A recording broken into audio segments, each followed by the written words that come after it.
Assalamualaikum warahmatullahi wabarakatuh. Salam sejahtera untuk kalian semua, para penjelajah kisah misteri dan lorong-lorong goib. Selamat datang di Panggonan Wingit, tempat di mana cerita horor, kisah leluhur, dan teror yang tersembunyi di balik dunia nyata kami bukakan satu persatu. Di sini, setiap bisikan punya jejak, setiap bayangan punya nama, dan setiap warisan bisa membawa kutukan. Siapkan diri kalian, matikan lampu jika berani, gunakan headset, dan jangan dengarkan sendirian jika nyali kalian belum siap. Malam ini, Panggonan Wingit akan membuka satu kisah tentang warisan gelap yang tak seharusnya disentuh. Karena tidak semua peninggalan leluhur membawa berkah, sebagian membawa teluh yang masih hidup. Raka menjejakkan kaki di halaman rumah tua yang selama ini hanya ia kenal dari cerita neneknya. Bau tanah basah dan kayu lapuk menyergap indranya begitu ia membuka pintu gerbang yang berderit. Rumah itu berdiri di ujung desa, dikelilingi pohon-pohon tua yang rimbun dan pepohonan yang daunnya seolah berbisik dalam angin. Sejak kecil, Raka selalu mendengar cerita tentang kakeknya, seorang lelaki yang jarang muncul ke tengah masyarakat karena dikenal menyimpan rahasia kuno keluarga. Kini, setelah kematian kakeknya yang tiba-tiba, Raka ditinggalkan dengan warisan yang tak pernah ia duga. Rumah tua beserta semua benda yang ada di dalamnya. Langkahnya terdengar berat di lantai kayu yang retak. Setiap papan yang diketuk kaki seakan mengeluarkan bunyi merintih. Ia menyalakan lampu minyak yang disediakan di ruang tengah, cahaya kuningnya memantul di dinding penuh debu dan foto-foto keluarga yang warnanya sudah pudar. Di pojok ruangan, ada sebuah kotak kayu tua dengan ukiran aneh, simbol-simbol yang bahkan Raka tak mengerti maknanya. Ia merasakan sesuatu yang aneh saat menatap kotak itu. Udara di sekitarnya seolah menebal dan bulu kuduknya berdiri. Ini kotak kakek, gumam Raka sambil menunduk. Tangan ragu-ragu menyentuh permukaan kayu yang dingin. Begitu ia membuka penutupnya, aroma tanah dan dupa tua menyeruak, membuat ia menutup mata sesaat. Di dalam kotak itu terdapat beberapa benda, sebilah keris kecil yang syarat ukiran halus, beberapa manik-manik yang berwarna gelap, dan selembar kertas tua yang tampak rapuh. Di sudut kotak terdapat sebuah lionkin dengan bentuk menyerupai bulan sabit, seolah menatap balik ke arah Raka. Malam pertama di rumah itu tidaklah tenang. Raka duduk di kursi tua di ruang tengah, mencoba membaca naskah kuno kakeknya yang terlipat rapi di meja. Tiba-tiba, ia terbangun dari mimpi yang membuat jantungnya berdetak kencang. Dalam mimpi itu, seorang lelaki tua berjubah hitam berdiri di atas rumahnya. Wajahnya tertutup bayangan dan suara serak berbisik di telinganya. "Jangan abaikan warisanmu." Raka terbangun dengan napas tersengal, keringat membasahi seluruh tubuhnya. Lampu minyak berayun meski tak ada angin dan bayangan-bayangan aneh menari di dinding, membuatnya merinding. Hari-hari berikutnya pun tidak lebih tenang. Setiap malam bisikan halus terdengar di lorong rumah, memanggil namanya. Kadang terdengar suara langkah kaki di loteng, padahal Raka tahu ia sendirian. Ia mencoba mengabaikannya, berpikir itu hanya akibat pikirannya yang lelah, tapi rasa penasaran dan takut bercampur aduk di dadanya. Benda-benda dalam kotak tua itu semakin memanggilnya, seolah ingin ia membuka rahasia yang tersimpan di dalamnya. Suatu sore, Raka memeriksa halaman belakang rumah. Angin berhembus melalui pepohonan dan di tanah yang lembab terlihat jejak kaki yang tidak mungkin berasal dari manusia. Jejak itu berputar melingkar di sekitar pohon beringin tua, lalu menghilang begitu saja. Hatinya berdebar kencang, tapi ada dorongan aneh dalam dirinya yang membuat ia ingin mengikuti tanda-tanda itu. Sesuatu memberitahu Raka bahwa warisan kakeknya lebih dari sekedar rumah tua. Ada rahasia kuno yang menunggu untuk diungkap, dan mungkin ia adalah orang berikutnya yang terikat oleh teluh leluhur. Malam itu, Raka duduk di ruang tengah dengan kotak tua di pangkuannya, mencoba menenangkan diri. Namun, dari sudut mata, ia melihat sesuatu bergerak cepat, bayangan yang melewati dinding dan menghilang sebelum bisa disentuh. Hawa dingin merayap hingga ke tulang, dan suara bisikan itu kembali terdengar, lebih jelas daripada sebelumnya. "Raka, warisan ini milikmu, tetapi tidak semua milikmu aman. Jantung Raka seketika seperti berhenti sebentar. Ia tahu hidupnya tidak akan pernah sama lagi. Warisan kakeknya adalah kunci dan juga ancaman. Di sanalah malam itu, di rumah tua yang penuh rahasia, perjalanan Raka dimulai. Warisan leluhur gelap kini berada di tangannya, dan bisikan gaib itu adalah pertanda pertama bahwa ia telah memasuki dunia yang tidak pernah ia bayangkan sebelumnya. Awal pendakian masih terasa wajar. Jalur tanah coklat lembab, akar pohon melintang seperti tangga alami, dan bau hutan basah memenuhi udara. Raka berjalan paling depan, mengecek pita penanda jalur yang terikat di batang-batang pohon. Semua tampak sesuai peta yang ia simpan di jam GPS-nya. "Tempo santai aja, kita nggak ngejar Sami Tetek," katanya. Dimas di belakang langsung menyahut, "Santai itu konsep yang indah." Sari mulai terlihat lebih rileks dibanding saat di base camp, bahkan sempat memotret lumut tebal yang menempel di batu. Nanda mencatat waktu dan elevasi, sementara Bayu tetap diam, langkahnya stabil. Sekitar 1 jam pertama, tidak ada hal aneh, bahkan terlalu lancar. Sampai Raka berhenti mendadak. "Kenapa?" tanya Bayu. Raka menunjuk ke pita penanda jalur di pohon depan. Warnanya merah kusam, robek di ujungnya.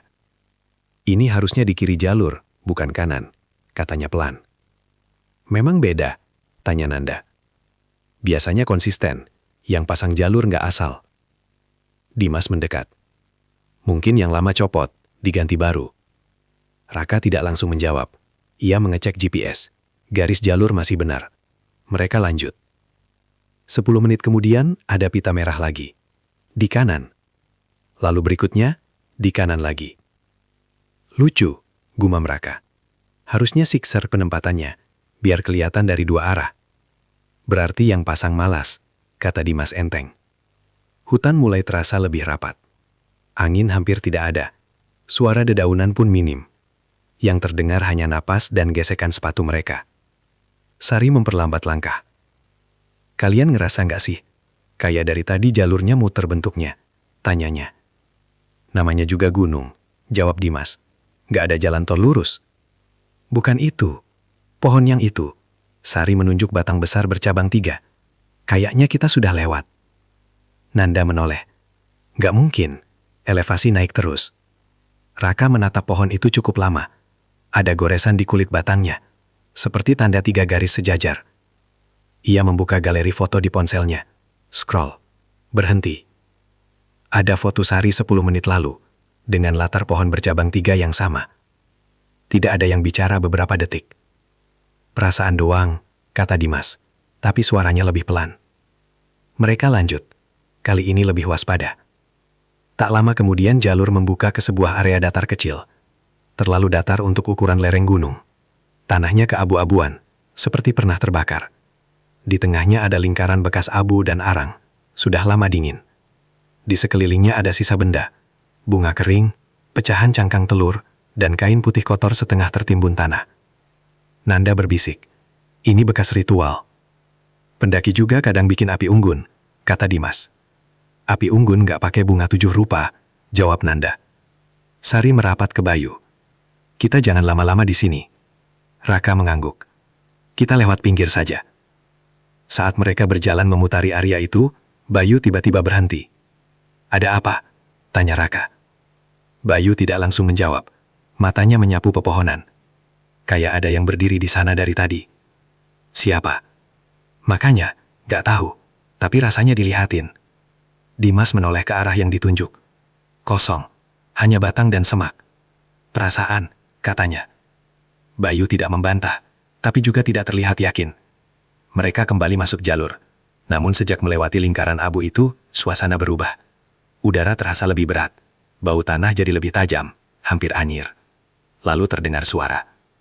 Krek, krek, krek. Seperti langkah kaki menginjak ranting kering. Semua berhenti. "Pendaki lain," bisik Sari. Raka menoleh ke belakang jalur. "Kosong." "Mas," panggilnya. "Lewat." Tidak ada jawaban. Mereka lanjut lagi. 10 langkah. Krek, krek, krek. Suara itu ada lagi. Jaraknya sama seperti tadi, seolah mengikuti ritme mereka. Dimas sengaja berhenti mendadak. Sunyi. Ia jalan lagi cepat 3 langkah. Krek, krek, krek. Setelah suara langkah misterius itu beberapa kali terdengar lalu hilang, perjalanan mereka dilanjutkan dengan ritme lebih cepat. Tidak ada yang mengatakannya terang-terangan, tapi semua ingin segera keluar dari jalur hutan rapat itu. Suasana terasa seperti menekan dari segala arah. Jam di pergelangan tangan Raka menunjukkan pukul 2 siang. Harusnya cahaya masih kuat, tapi langit di atas kanopi mendadak redup seperti menjelang sore. "Perasaan gue gelapnya nggak wajar," kata Nanda. Belum sempat dijawab, Bayu menunjuk ke depan. Kabut turun dari arah atas lereng, bukan tipis, tapi tebal seperti asap putih yang ditumpahkan dari langit. Dalam hitungan menit, jarak pandang terpotong jadi hanya sekitar 10 meter. "Cepat amat," gumam Raka. "Di perakiraan cuaca harusnya cerah sampai maghrib." Dimas mencoba bercanda, tapi suaranya kurang yakin. "Gunung update-nya beda server." Kabut makin padat. Pepohonan berubah jadi siluet pucat. Suara hutan seperti teredam kapas. Bahkan langkah kaki mereka terdengar lebih pendek. Raka berhenti dan melihat GPS. Garis jalur masih ada, tapi titik posisi mereka berkedip tidak stabil. "Kenapa?" tanya Sari. Koordinatnya loncat-loncat. Nanda mengeluarkan kompas manual. Jarumnya bergetar kecil, lalu pelan berputar beberapa derajat sendiri. "Medan magnet?" tebaknya. "Di sini nggak ada sumber gangguan sebesar itu," jawab Raka pelan. Ia mencoba kalibrasi ulang GPS. Arah jalur di layar justru bergeser sekitar 20 derajat dari arah sebenarnya yang ditunjuk kompas. "Mana yang benar?" tanya Dimas. Tidak ada yang menjawab. Kabut kini begitu tebal sampai ujung carrier Bayu di depan pun kadang hilang dari pandangan. Raka membuat keputusan cepat. "Kita stop, cari tempat camp. Nggak aman lanjut." "Setuju," kata Nanda langsung. Mereka menyisir sisi jalur perlahan. 5 menit berjalan, kabut sedikit membuka, menampakkan sebuah area datar cukup luas. Tanahnya relatif kering, hampir tidak ada akar, dan terlindung lengkungan pohon di sekelilingnya seperti pagar alami. "Ini enak banget," kata Dimas, "kayak spot buatan." Raka justru tidak langsung senang.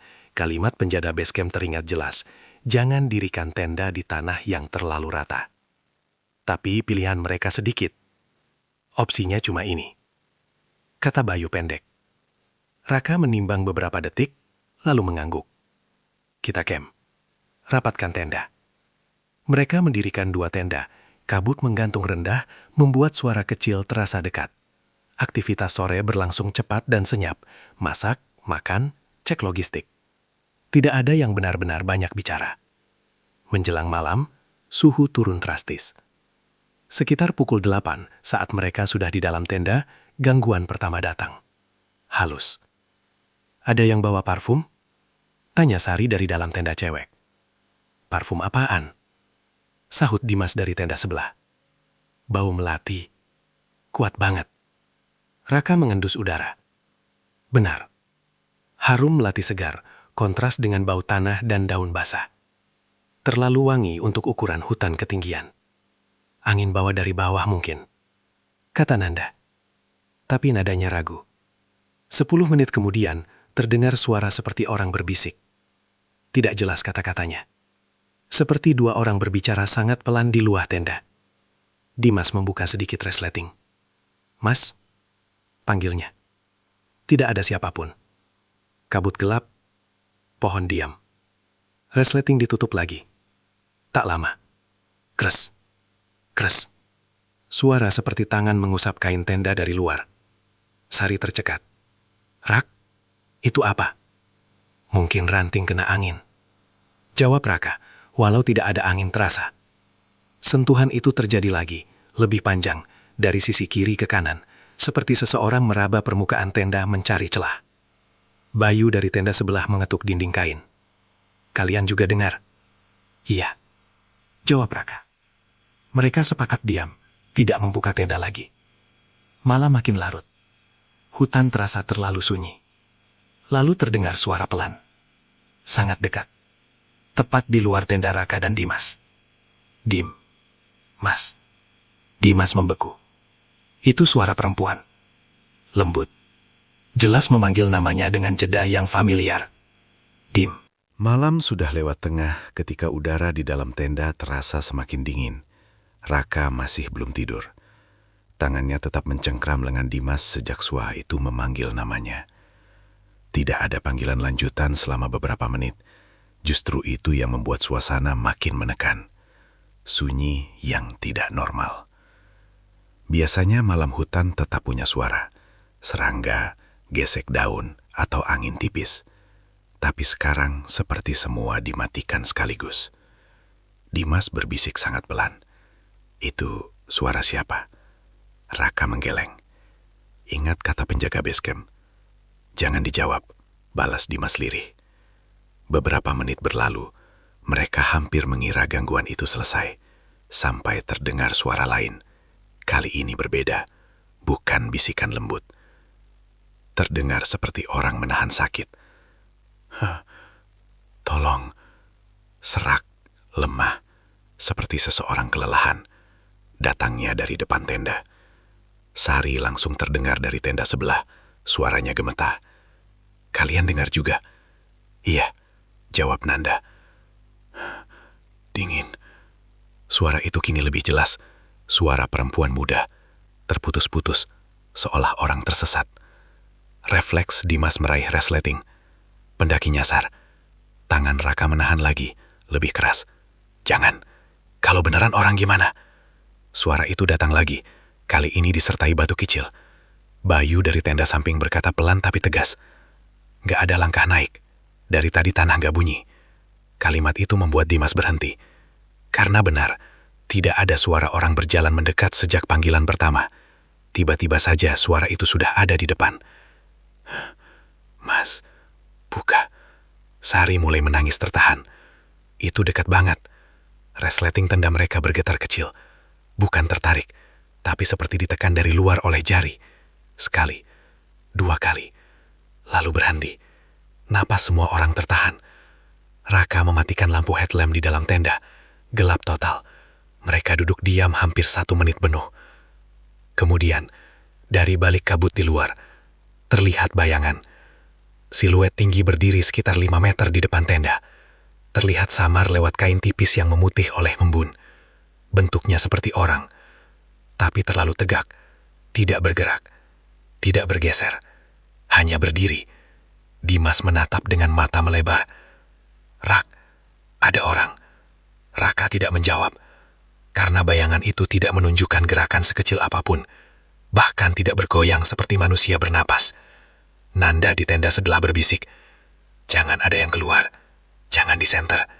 Tapi rasa penasaran dan panik bercampur.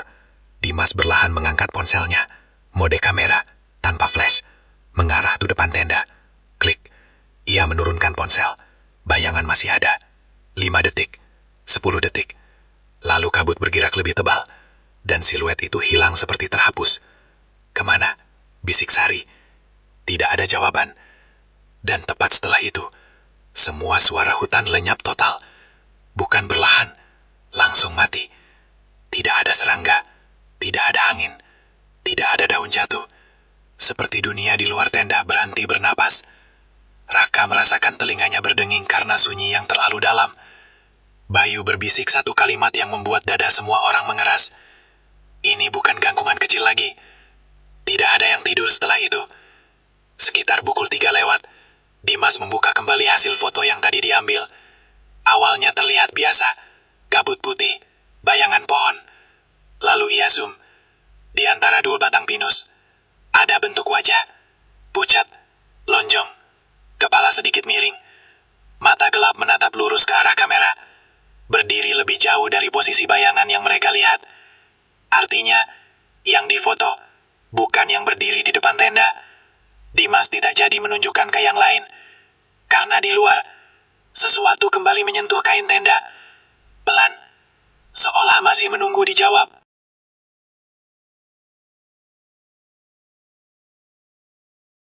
Raka tidak bisa lagi berpura-pura bahwa semua ini hanyalah kebetulan. Setiap malam, bayangan hitam itu muncul lebih jelas, bisikan gaib semakin tajam, dan benda-benda pusaka di rumah bergerak sendiri, seakan menuntut perhatian. Setelah mengalami mimpi-mimpi menakutkan dan melihat teman-temannya terganggu oleh energi aneh, Raka tahu satu-satunya cara untuk bertahan adalah mencari jawaban. Ia harus menemukan seseorang yang benar-benar mengerti tentang teluh leluhur, dan itu berarti bertemu dengan paranormal. Di desa itu ada seorang dukun tua bernama Mbah Suro. Konon, Mbah Suro adalah satu-satunya yang masih memahami ilmu leluhur kuno dan cara menghadapi teluh keluarga. Dengan hati-hati, Raka membawa keris dan beberapa simbol pusaka ke rumah Mbah Suro yang terpencil di pinggir hutan. Udara di sekitar rumah Mbah Suro terasa pekat dan berat, seperti menyimpan ratusan rahasia. Begitu Raka mengetuk pintu, ia disambut oleh Mbah Suro, sosok tua berambut putih panjang dan mata yang tajam namun hangat. "Ah, kau yang diwarisi warisan gelap itu ya?" Suara Mbah Suro serak, namun penuh wibawa. "Kutukan ini sudah menunggumu, Raka. Jangan main-main, karena teluh leluhur bukan mainan anak-anak." Raka menunduk, menyerahkan keris dan naskah kuno yang ia bawa. Mbah Suro menatapnya lama, kemudian mulai membacakan mantra perlindungan sambil memegang keris. Udara di ruangan bergetar, lilin-lilin menyalakan cahaya yang menari-nari di dinding. Ia menjelaskan kepada Raka bahwa untuk menahan kutukan, ia harus memahami setiap simbol, setiap mantra, dan melakukan ritual untuk menenangkan roh penjaga. Tapi hati-hati, Mbah Suro memperingatkan, ritual ini berisiko. Sekali salah langkah, kutukan justru bisa membesar. Kembali ke rumah tua kakeknya, Raka memutuskan untuk mencoba ritual pertama. Ia menyalakan lilin, menata keris dan manik-manik pusaka sesuai simbol yang ada di naskah, dan membaca mantra yang diajarkan Mbah Suro. Awalnya, suasana terasa hening, hanya suara napasnya sendiri. Tapi tak lama kemudian, hawa dingin menusuk tulang, lilin bergetar, dan bayangan hitam muncul di setiap sudut ruangan, semakin pekat dan menakutkan. Raka merasa jantungnya seperti berhenti sejenak. Ia berusaha melanjutkan mantra, tetapi lidahnya terasa keluh, suaranya gemetar, dan kata-kata itu terdengar tercekat di tenggorokan. Bayangan di ruang tengah tiba-tiba menjerit, menimbulkan suara yang menusuk telinga, dan keris yang ia genggam seakan bergetar sendiri, mengirimkan rasa nyeri hingga ke tangan dan bahunya. Ritual yang seharusnya menenangkan roh penjaga justru membuat energi gelap semakin kuat. Keesokan harinya, Raka mendapati hal-hal aneh semakin nyata. Benda-benda pusaka berpindah tempat dengan pola yang lebih jelas, bayangan hitam muncul lebih intens, dan orang-orang di sekitarnya mengalami gangguan yang lebih parah. Kucing hilang kembali, suara langkah terdengar bahkan saat rumah kosong, dan Adi, sahabatnya, melaporkan bahwa ia bermimpi dikejar bayangan sambil mendengar tawa menyeramkan yang tidak manusiawi. Raka merasa putus asa, tapi Mbah Suro menenangkannya saat ia mengunjunginya lagi. Ritual pertama memang biasanya gagal, terutama bagi mereka yang belum mengerti sepenuhnya, ujar Mbah Suro. Kau harus sabar dan tekun, Raka. Belajar memahami warisan leluhur bukan perkara semalam. Tapi ingat, setiap kesalahanmu membuat teluh semakin marah. Kau harus menghadapi kegelapan itu, bukan lari darinya. Di malam berikutnya, Raka duduk di lantai ruang tengah, menatap keris yang kini terasa lebih berat dari sebelumnya. Bayangan hitam muncul di sudut ruangan, lebih dekat, lebih jelas, seolah ingin memperingatkannya. Hawa dingin menusuk hingga ke tulang, bisikan gaib terdengar semakin keras. Belajar, atau kau akan terseret lebih dalam. Raka menggenggam keris erat, menutup mata sejenak, dan berbisik pada dirinya sendiri. Aku tidak akan lari, aku akan mengerti, meskipun harus menghadapi kegelapan ini sendirian. Tapi di balik kata-kata itu, ia tahu satu hal. Kegagalan ritual pertama bukan akhir, melainkan awal dari perjuangan yang jauh lebih berat. Teluh leluhur kini mengikat hidupnya lebih kuat, menunggu langkah selanjutnya, menantang keberanian dan kecerdasannya. Di sanalah Raka menyadari, warisan leluhur gelap bukan sekedar benda atau simbol. Ia adalah tanggung jawab hidup yang menuntut keberanian, ketekunan, dan kesabaran untuk bertahan menghadapi dunia gaib yang tak semua orang mampu memahaminya. Malam itu, rumah tua kakeknya tidak hanya sunyi, namun terasa seperti hidup. Bayangan hitam yang selama ini hanya samar, kini mulai menampakkan wujudnya dengan jelas. Raka duduk di ruang tengah, menatap keris di pangkuannya, merasa setiap detik yang berlalu seperti menyeretnya semakin dalam ke dalam dunia leluhur yang penuh kegelapan. Lilin-lilin yang menyala redup bergetar, dan udara di sekelilingnya terasa berat, seolah menekan paru-parunya. Tiba-tiba, pintu ruang tengah terbanting sendiri, membuat Raka tersentak mundur.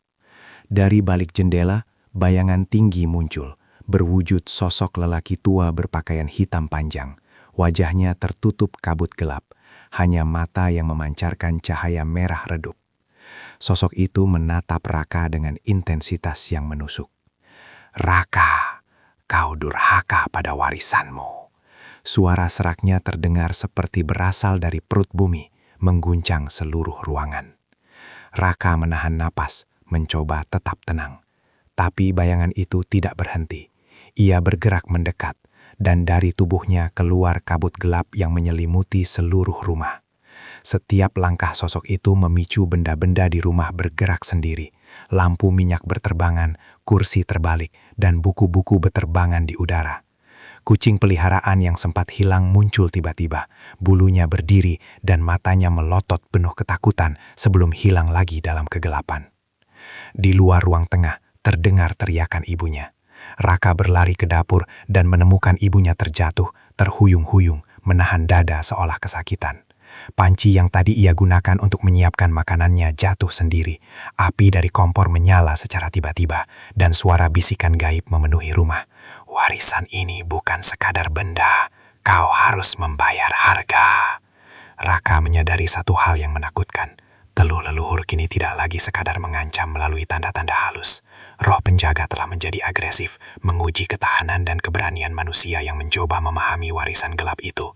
Ia tahu jika ia gagal menghadapi roh ini, tidak hanya dirinya yang akan menderita, tetapi seluruh keluarganya. Dengan napas tersengal, Raka memegang keris erat-erat, mencoba membaca mantra perlindungan yang diajarkan Mbah Suro. Suaranya gemetar, tapi ia memaksakan diri untuk melanjutkan, menatap bayangan yang semakin mendekat. Kabut gelap itu berputar di sekelilingnya, menciptakan pusaran energi yang membuat lantai rumah seperti bergetar. Sesekali, Raka merasakan tangan tak terlihat menyentuhnya, menariknya ke dalam kegelapan. Di tengah kekacauan itu, Adi yang datang membantu Raka juga terkena efek kutukan. Ia terjatuh tersungkur, tubuhnya kaku, matanya menatap kosong ke arah sosok bayangan. Raka merasakan kepanikan yang membara, tapi ia tahu satu-satunya cara untuk menyelamatkan Adi dan ibunya adalah menghadapi roh itu dengan keberanian penuh. Dengan sekuat tenaga, Raka melanjutkan mantra dan menancapkan keris ke lantai, tepat di tengah simbol pusaka yang ia buat. Cahaya lembut mulai muncul dari simbol itu, bersinar berlahan menembus kabut gelap. Bayangan yang tadinya menakutkan menjerit dalam bahasa yang tidak ia mengerti. Tubuhnya bergetar hebat, dan perlahan kabut itu mulai menyebar, meninggalkan rumah yang berantakan namun lebih tenang. Ibunya terduduk lemas, Adi tersadar, dan Raka terengah-engah, tubuhnya berkeringat dingin. Rumah yang tadi terasa hidup kini kembali sunyi, namun sisa-sisa energi gelap masih terasa menempel di dinding, lantai, dan udara. Raka tahu ini baru awal, roh leluhur telah menunjukkan kekuatannya, dan ia baru saja selamat dari ujian pertama. Sejak malam teror itu, Raka tahu bahwa menghadapi kutukan leluhur bukanlah pilihan. Ia harus menuntaskannya. Bayangan hitam, bisikan gaib, dan benda-benda pusaka yang bergerak sendiri kini bukan sekadar gangguan. Mereka adalah ancaman nyata bagi dirinya dan orang-orang yang dicintainya. Setelah konsultasi terakhir dengan Mbah Suro, Raka mendapatkan petunjuk yang jelas. Satu-satunya cara untuk menghentikan Teluh adalah melakukan ritual kombinasi yang melibatkan benda pusaka, mantra leluhur, dan penebusan atas dosa-dosa masa lalu keluarganya. Petunjuk itu menimbulkan konflik batin yang berat. Ritual itu membutuhkan keris pusaka, simbol-simbol yang selama ini menjadi jembatan energi dan pengorbanan waktu serta mental yang besar. Ada satu hal yang paling menakutkan bagi Raka.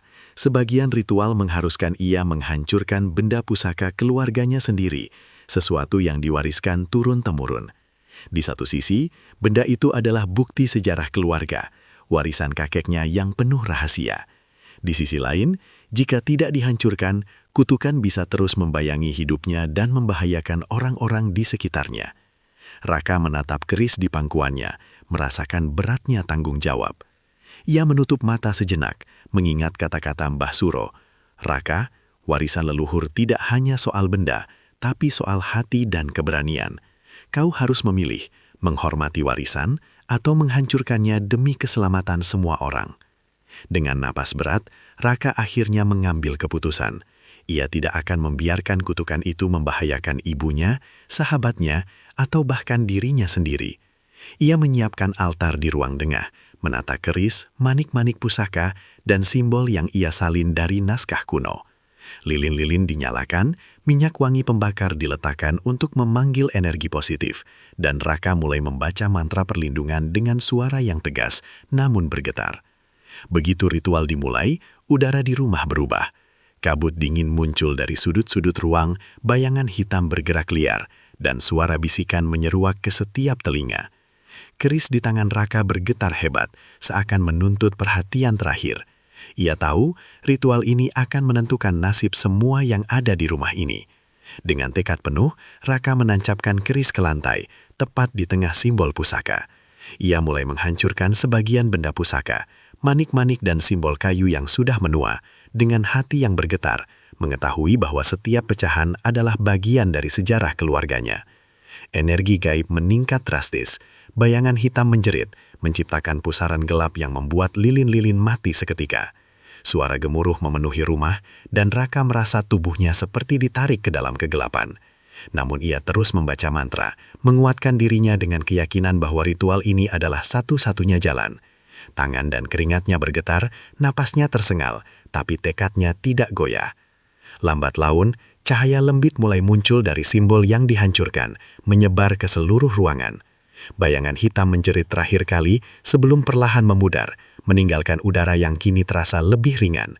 Rumah yang sebelumnya terasa hidup dengan energi gelap kini kembali sunyi. Raka terhuyung, tubuhnya lelah, namun hatinya lega. Ia menatap keris yang tersisa, dan untuk pertama kali sejak semua ini dimulai, ia merasakan kedamaian yang nyata. Raka menyadari satu hal penting, warisan leluhur tidak akan pernah hilang sepenuhnya.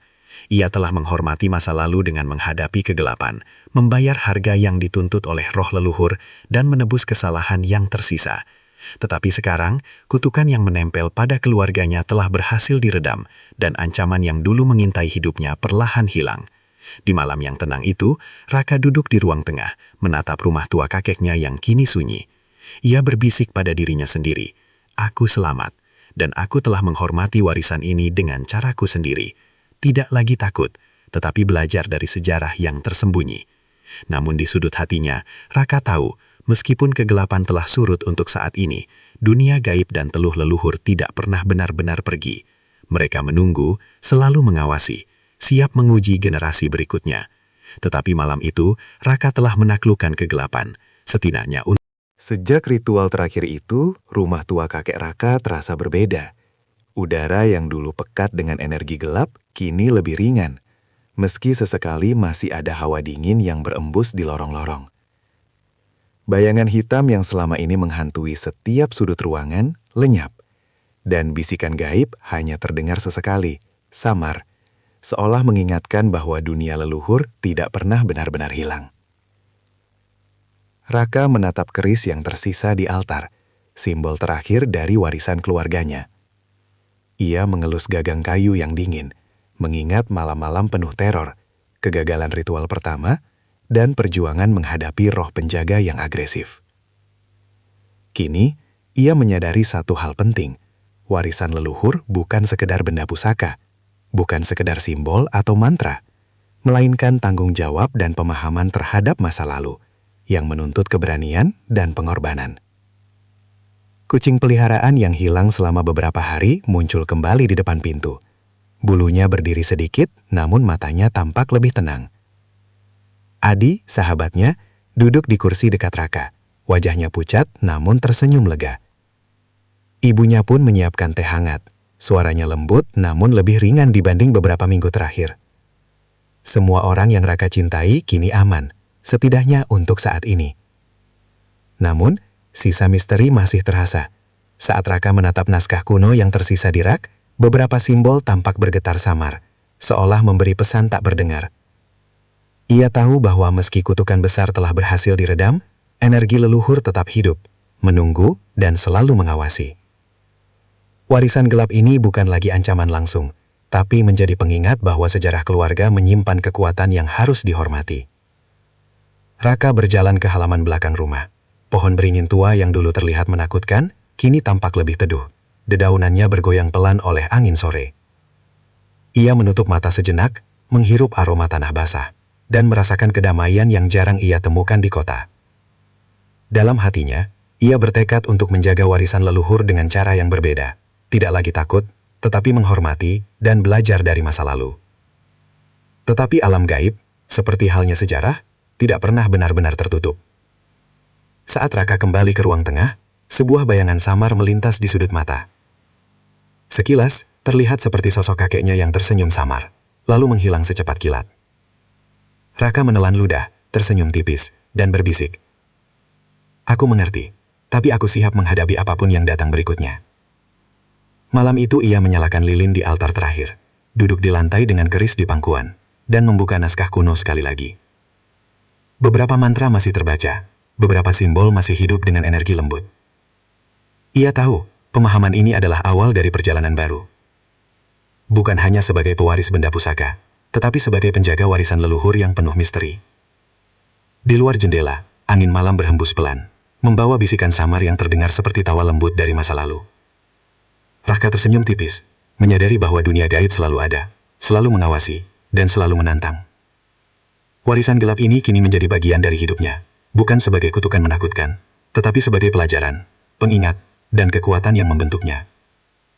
Namun, sebelum Raka menutup mata malam itu, sebuah pertanda muncul, sepotong bayangan gelap menyinggah di ujung halaman, lebih samar dari sebelumnya, tapi cukup jelas untuk membuat jantungnya berdegup lebih cepat. Ia tersenyum samar, mengangkat keris sedikit, dan berbisik pada diri sendiri. Ini bukan akhir. Ini baru permulaan. Dan dengan itu, malam itu menutup babak panjang perjuangan Raka. Kutukan telah diredam, roh leluhur mendapat penghormatan yang layak. Terima kasih sudah mengikuti kisah Teluh Warisan Leluhur Gelap sampai akhir di channel Panggonan Wingit. Ingat, tidak semua misteri berakhir saat cerita selesai. Ada jejak-jejak yang tetap tinggal. Ada bisikan yang mungkin masih mengikuti.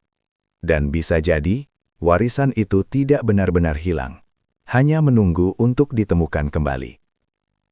Jika kalian merasakan ketegangan, merinding, atau punya teori sendiri tentang akhir kisah ini, tuliskan di kolom komentar. Kami ingin membaca pengalaman dan pendapat kalian. Jangan lupa untuk like jika kalian suka cerita horor bernuansa mistis seperti ini. Subscribe ke Panggonan Wingit untuk mendapatkan kisah-kisah wingit lainnya.